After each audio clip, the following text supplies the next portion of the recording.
Hello, and thank you for your company. With the abundance of resources in PNG, it seems that the wealth that comes with it is not being shared equally throughout the country. The National Research Institute's Dr. Charles Yala, a professorial fellow and land research program leader, gave an analysis of PNG's situation. Here is the first part of his lecture titled Poverty in the Midst of Plenty.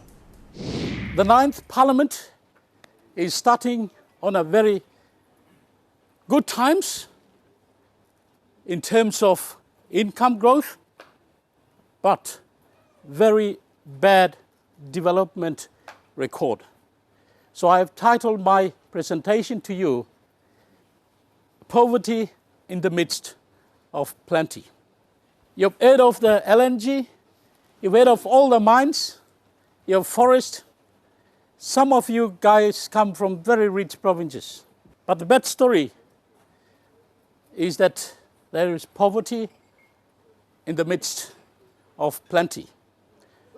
If you don't listen to anything else that I say, go away with this point. I am representing the National Research Institute. It's a public policy research institute, government owned. My boss is Dr. Thomas Webster, or he's a professor. And we do a lot of work on policy matters. So please feel free to come around. Very quickly, what is the state of national development? I'll just look at those 4 quick indicators. Income, GDP is basically the usually used indicator. Unfortunately, it's misleading because it covers the entire income. But roughly, we want to know whether people are having money in their pocket. Simple as that. We hear of the minerals booms. But what does it mean for the ordinary person? Does the person have the cash? Or has that mineral wealth made into cash in somebody's pocket? Literacy, education. If that income comes, what are the development indicators? Education, health, law and order. Law and order is always talked about from very different angles. The Ombudsman was talking about from a leadership code and corruption point of view. I take those issues, but I also want to talk about personal security and security of property. Security of property and personnel at the moment is a luxury. I know you MPs are not going around by yourselves. You are going around with a convoy of young men. It's costing you too much. That's your security is at risk. Every citizen in this country is sleeping with fear. That's what I mean. Very quickly, per capita income, total income divided by the total population. PNG isn't doing very well, despite, look at Fiji with all these problems, it's still going up. Look at East Timor, which came out very lately, catching up faster. It's a bad record, guys. Quickly putting this, the growth rate of population and growth rate of GDP, I want you to look at this. From 1960 to 2005, where I have data, growth has been erratic. Pogra comes and goes, Kutubu comes and goes, things all over the place. Bougainville as of 1960s, 1989 and backwards, Octady and Bougainville alone, otherwise a lot came on stream. But I want you to see the dotted line. That's a trend line which is telling us that a PNG citizen was richer in 1969 than somebody from 2005. It's a very disappointing outcome that welfare of every citizen is actually declining, not going upwards. That's what that line is telling you. It's this way. It's supposed to be this way. It's this way. You have a challenge to change the trend, guys. Life expectancy, PNG has made, starting with 53 in 1980, we are going up to 62, but low among our countries. Closest to us is East Timor. Same 62. Look at Thailand, Malaysia. In other words, an average Papua New Guinean is expected to die about 62 years of age. So if you are 42 today, try and subtract that and say you have only a few years to live. Basically, that's what the number is telling you. You translate to your personal life, that's what it means. An average Papua New Guinean is expected to die at the age of 62. Infant mortality rate. In other words, 47 children out of every 1,000 births That child is not going to live to see his or her first birthday. It's going to die. 47 out of every 1,000 child born will not live to see or celebrate their first birthday. That's what the data means. Yeah, that's the highest, if not closest to East Timor, 56 the highest there, but 47. What a disgrace for a country with all the resources. 60% age 15 and above is illiterate. You need a literate, functioning. Literate means able to read and write the basic and do the basic numeracy. 1 + 1. So somebody, when they go to sell coffee at the roadside or cocoa at the little market, they know for a 2 kina what the change is going to be. That's the basic you can offer to your citizens. You're watching a lecture presentation by NRI's Dr. Charles Yala on poverty in the midst of plenty. Do stay with us for more after this break.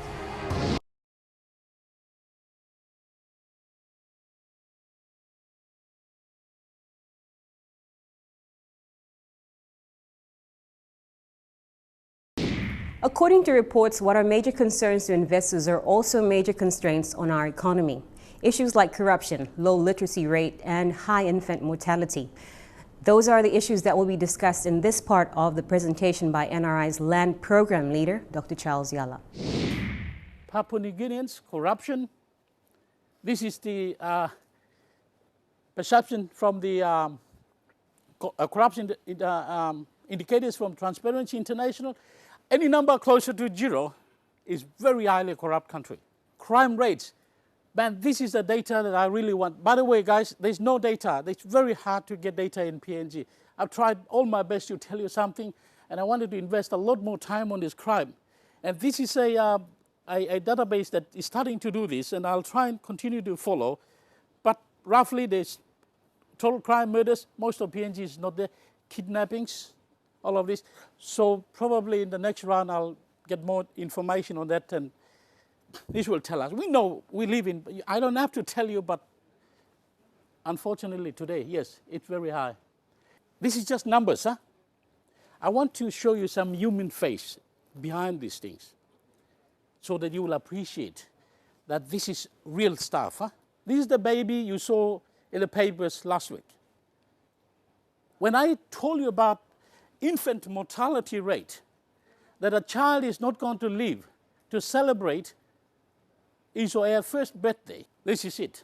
Our papers ran this. Is poverty or lack of knowledge the cause? That's the reality. In other words, if you were not a member of parliament, if you're not that privileged, or let's say, your child is likely to die, the chances are very high. So look at, what do you think about the mother of the child or the father of the child? These are the people you're representing today. This is their health. This is that child's. This country belongs to that child tomorrow. Yes? You saw in the papers. That is maternal rate. Women dying in the process of giving birth. This lady, I don't know the full story, could have died. And look at women are trying to help their own women. And what do you guys feel about it? That's the reality. That's maternal rate. Women dying while in the process of giving birth. When I told you about law and order, kidnappers busted in Port Moresby. Yeah? That is a reality. Think about the father. I saw his story about losing these 2 children suddenly and not knowing where they were and getting phone calls every night. That's the security of personnel that I'm talking about, the law and order affects. This is another one. Pregnant woman, peg raped, dies. Our women, our children, you are also living in fear. I'm living in fear too. Can we do something about making this reality? Security to personnel. This is just a small line, huh? Power lines. It might sound so small to you, but for those of you who are businessmen before you came into politics, you know what that means. One small power line as costs on the other side, yes? And so when you're a businessman, you have a duty to provide power. But vandals going around destroying, what shall we do about it? This is the most closest some people can really try and build a house. On the far extreme is traditional building. Some are partially plastic, whatever. Others are very modern. This seems to be the average. Is that the kind of house you want your people to live in? Or are you going to offer them a better place? So my question is, what factors are constraining us from realizing our potential? Yes, we do have the money. Sorry guys, there's too many problems for this parliament to worry about. Yes, I want to be realistic. The problems are many. You are not the gods chosen from somewhere to create miracles within the 5 years. 5 years is too short for you. It started already, some months ago now, 1 or 2 months. 5 years is very short for you. And you don't have the time to do a lot. So what I think you can do is do some few things right and set the motion in the right path. Yeah? Don't think about too many things. This is a boat that's about to sink. It's too much. The problems are too much. Yes? We've seen the data. We've seen the real pictures. And as I'm talking, you're thinking about your own families, where you live, your provinces, your electorates. Problems are many. But let's be realistic and just get few basic facts correct. And I have one proposal for you to focus on only 3 L's. And those 3 L's have the ability to have sustained, broad-based development impacts. In other words, these 3 L's have the ability to stop and change the train the other way around. And the challenges are tough, but you guys, I believe, can make the start. More on that presentation when we return.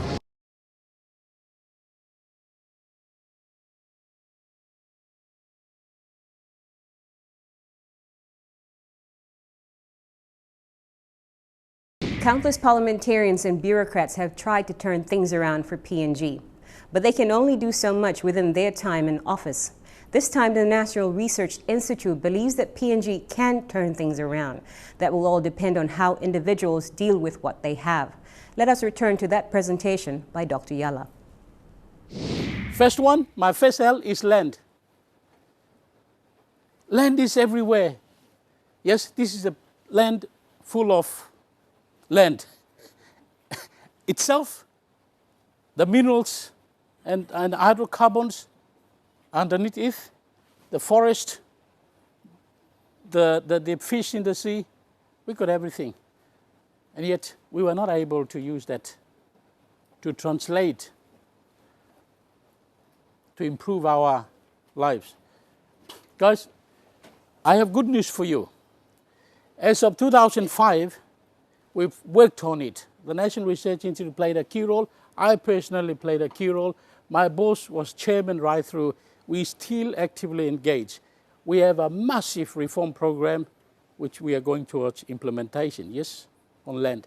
4 components. We are improving the land administration. In other words, we want to even break up the lands department. So we need your support, yes? So that we can have a system of land title protected.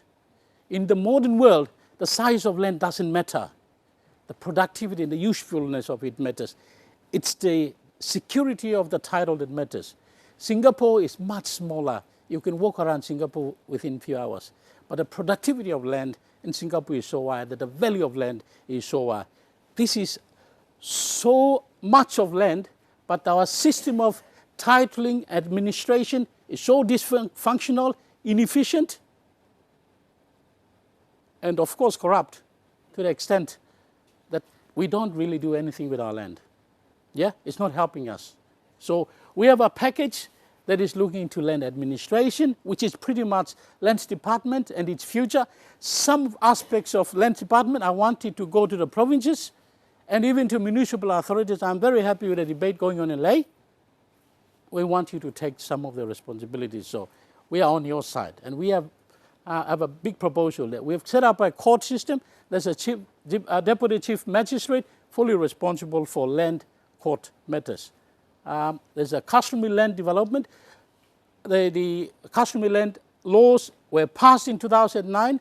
They came into effect as of the 1st of this month, 1st of March 2012, and they are operational, and we are in the process of implementing. So there is a mechanism now for you to utilize customary land now. Otherwise, since colonization and independence up to the 1st of March, there was no law, except backdoor deals like the lease back, SABLs and others. We have now a proper customary land law for you to use. And we also want to get the land and property markets running so that people can create wealth. Yes? Houses will convert into assets rather than mere places to sleep. Yeah? We want life, give life to the properties, yes, so that they can retire on. Public servants can retire on at the same time, or even bequeath to their next generation. We've got to allow such things to happen. And by the way, with customary land, land has been given to the customary landowners. They are the rightful owners of land. But we've also provided a mechanism for that land to come out in a lease-based system, which will be exactly the same as the state leases. We can talk more about in detail if you want. Law and order, safety of person, prosperity, property, as I said, it's a luxury. You disagree with me or you agree with me? It's a luxury. You are all scared to go out and about by yourself. Nobody, a friend of mine just drove down the Highlands Highway, police blocked, and they checked him and said, in the night, they asked him, what, did you come by yourself? Yeah, by myself. What? Don't do that. Always have somebody with you. Man, having somebody with you is, you have to pay for their food, their sleep, their clothes. It's taxing ordinary people and businesses.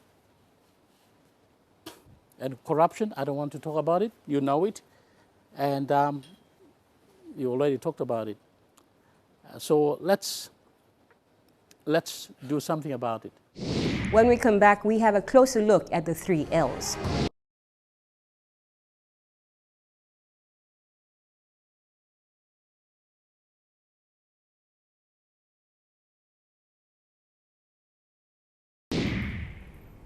An approach by NRI is that PNG needs to target the 3 Ls, that is land, law and order, and labor.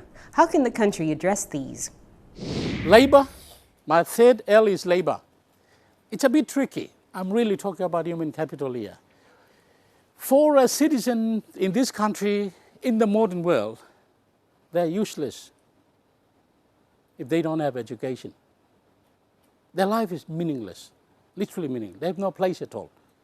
For somebody who claims to be a citizen of this country to be an active member of this society, of this modern nature, PNG is modernizing, they've got to be educated. So education, you think about the children that are coming out, born, the children that are going out, think about the skill levels or vocationals, and think about university level, but also think about public servants and others who would like to change their career midway. For example, you have soldiers out there, policemen, CIs. Where do they go to when they retire? Huh? You expect them to go to the village. They left their villages a long time ago. Most of them are ending up in the squatter settlements. So we have to create career change paths. So education, it's big. I'm talking about long term for the younger generation, and primary, secondary, tertiary, higher education, and middle career path life changes, We've got to allow for all of this. The bottom line is that if you don't allow somebody to be educated and be productive, in other words, skilled and productive person in society, then they're basically useless. They were somebody in the olden times because all you needed was know how to do some gardening or some other. In the modern world, there's no place for somebody who's uneducated. Yes? So we've got to think seriously about labor. A very active, productive, skilled labor force is what this country needs. Yes? So if we invest now for primary education, the outcome is 30 years from now because the child has to grow up to be a. So think about policies for the unborn. Now, the guys coming out of high school, going out of university, those in the public service, those in the private sector who want to move and change. All you want to do is create them opportunities to move around and be a productive person in society. In a nutshell, what is this presentation saying? There is poverty in the midst of plenty, as I'm speaking to you today. Low levels of educational and health attainment, coupled with a deteriorating security of personal and property in the midst of high income growth, demonstrate the state of a poverty-stricken citizenry in the midst of plenty. Yeah? In 2017, shall we change this so that when I'm talking to the next lot of parliamentarians, I'll change the slide and say, well, that's what I gave them and this is what they did. You know, can we do that? Otherwise, that's the challenge you have. In other words, I'm breaking up my paragraph into something more meaningful for you to understand. Impressive growth in income, driven largely by the resources, namely the mineral, oil and gas and the forestry sector, propelled by the growing appetite for these resources from a robust China and India in recent years, appears to have disappeared into thin air, less impact on citizens' welfare. In other words, this money just flew over, left nothing behind. In other words, the PNG people are like metals, iron roofing. They're not like mattresses that are able to shock and absorb. In other words, every citizen still remains poor. There's no money in their pocket. They're going to crimes. Yeah? They're not educated. The children are dying, just disappearing. That's basically, is it possible to reverse this trend? This trend? Yes? You believe, huh? Yes, it is possible. Yes, we can. Obama, yes, we can. We can make a difference. That's why you are here. That's why I decided to talk to you. And that's why I appreciate you sitting listening to me at the last minute. Yes, we can make a difference. You may have all other agendas and ideas and as to how you want to change, but for me, these are the three L's. They will be the pillars that I believe strongly that can set the country in a path towards prosperity.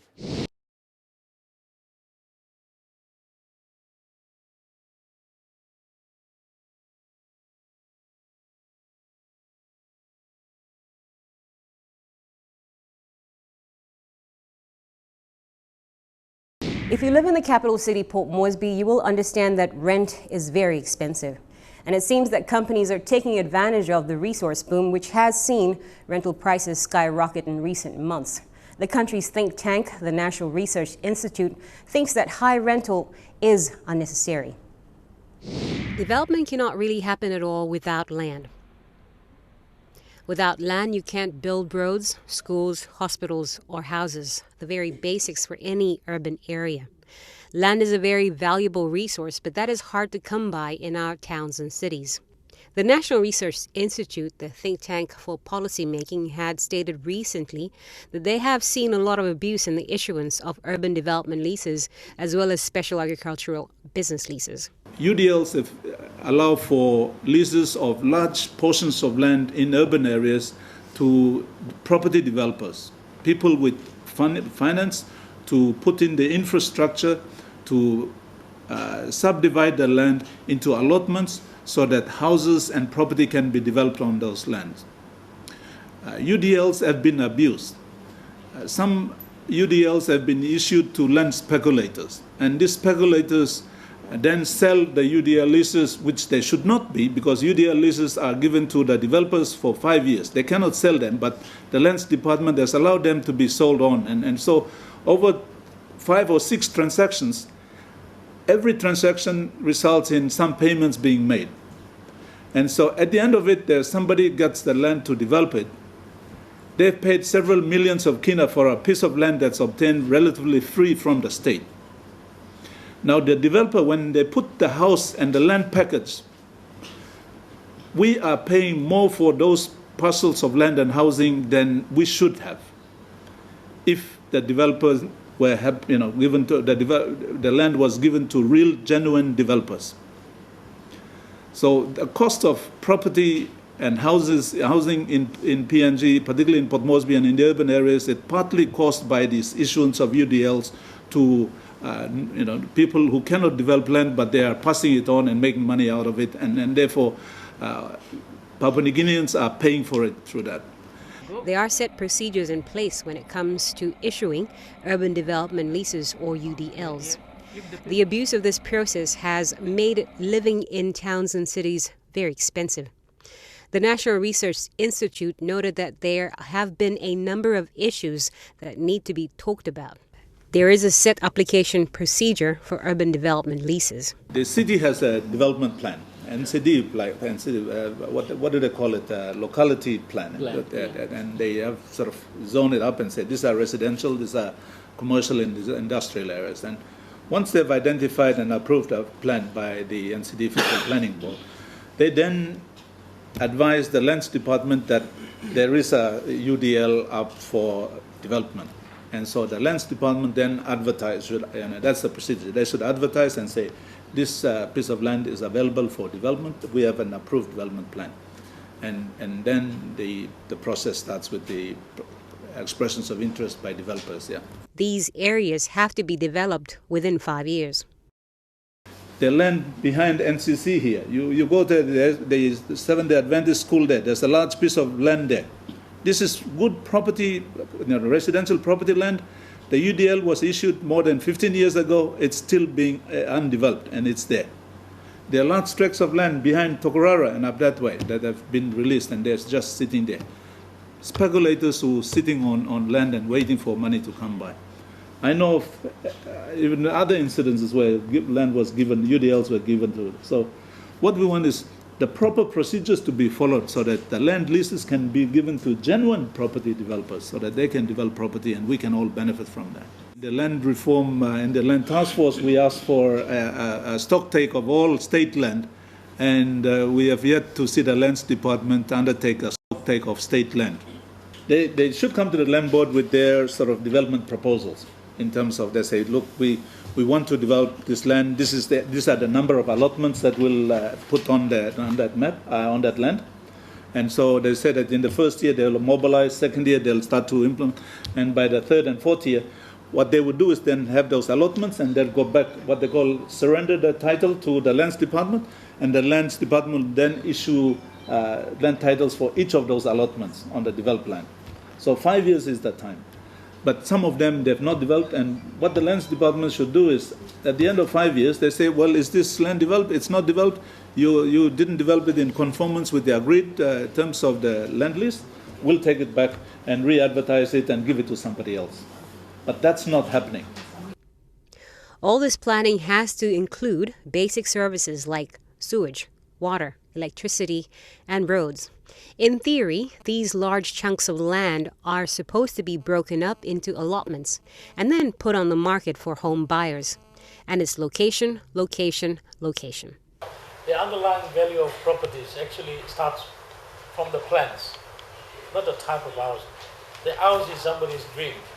It's the underlying land that drives it. So you go to Ella Beach, up the hill, some very lousy old houses, but you'll see them on sale for 4 million, 2 million, 1 million. It's a location that matters. And the origin value emerges from the plans. And, look at the other way around too. It also allows for proper planning and development of the cities. Roughly 1,000 houses to a primary school, to a market or shopping center. There are ways to do this. Rainbow is a classic example of a very poorly designed suburb. There's no primary school, there's no school, no. This shopping center No just playground. developed out of no playground. So see, when these UDLs are not being properly planned and allocated, we are marking up the entire land planning and the valuation system as well. So you go to Rainbow, how many houses are there? That's a classic example of a very poorly designed suburb. 1,000 houses should be called to a primary school and a shopping center and a recreational facility. So these fundamental roots are being played around. So if we don't take control, we are going down to another path of some unorganized, More on that report when we return.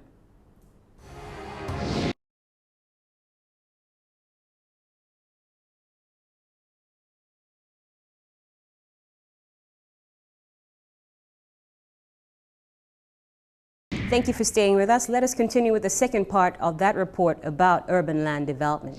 The reality is that this process does not seem to be working. Land is becoming more expensive, and it seems the application process is where the problem starts. Some of this don't come to the land board. They're sort of dealt outside of the land board. And in fact, also during the land board processes, there are some that don't allow for information to come to the land board to allow for the land board to make an informed decision. And sometimes we have to make decisions, and so we're forced to make decisions without the benefit of adequate information. But the most important thing is that even if the land board makes a wrong decision, the developer has to develop that property within 5 years in conformance to the development plans that have been approved. And it's incumbent on the lands department to follow through and make sure that those developments are happening. But they don't. Even the person who gets it is not supposed to sell that lease, UDL lease, to another person. But they allow for those transactions to happen. So it's a lot of this abuse. These administrative procedures are not being properly done, and therefore that leads to all those abuses that are happening. It's funny, if I use NCDC, you will have a clear understanding of what happens. NCDC fiscal planning, they have the plans. They do the plans, town plan and the development plans. They also do the UDLs and so forth. Then it goes into lands department for the administration section to do all the administrative process and for allocation, which is to the land board. So plan is done at NCDC if you're using Port Moresby. Allocation is done by Lands Department. The actual decision on allocation is done by land board. Yeah. Now, in a lot of these cases, the list that NCDC is putting is not coming out at the land board meeting. There are others that are going into the system and coming out. So NCDC actually doesn't get anything anyway. The National Research Institute has said that the system is very dysfunctional because the process is not properly monitored and no one is giving straight answers. Land board, no, the land board is a national land board. Yeah. So it's a national, so the system is dysfunctional, put it that way. You expect local authorities to make plans, surrender to a national system to manage it, and the national board to approve it. And that's way. So NCDC as a fiscal planning board, that's a national fiscal planning board. So that's different, and that's the planning guys. But allocation is different. So in the proposed reform, we are pushing for that allocation process to be market oriented. In other words, open up. NCDC does the plan and auction it off or tender it off, whatever process, so that everybody comes to the market, bids for it. But in the planning process, you can plan for, allocate for social housing, low-cost housing, whatever. You do that in the planning process, but allow that land to come out into the market. So the National Land Development Program, I'm not too sure whether you are aware of. It's a massive program. It started in 2005 up to now. It has land administration, land dispute settlement, customary land development, and the land and properties market. That whole program is moving ahead with these reforms, and Lands Department has a lot of responsibility on this. They are supposed to be the engine of this, and it's not working the way instead of going forward, it's in reverse gear. Something is wrong. It's a waste to the state, but ordinary Papua New Guineans are still paying for it. Because a large piece of land, like they get it for 500 kina, the final developer may pay up to like 10, 20 million kina for that piece of land. And when they develop that land, those allotments, that 10 million kina or 20 million kina, they're sort of now adding to the cost of the land and house that they're selling to ordinary Papua New Guineans. So it's ordinary Papua New Guineans paying for those transactions that have happened. And basically they are sort of corruptive transactions that have happened. But NRI thinks all is not lost.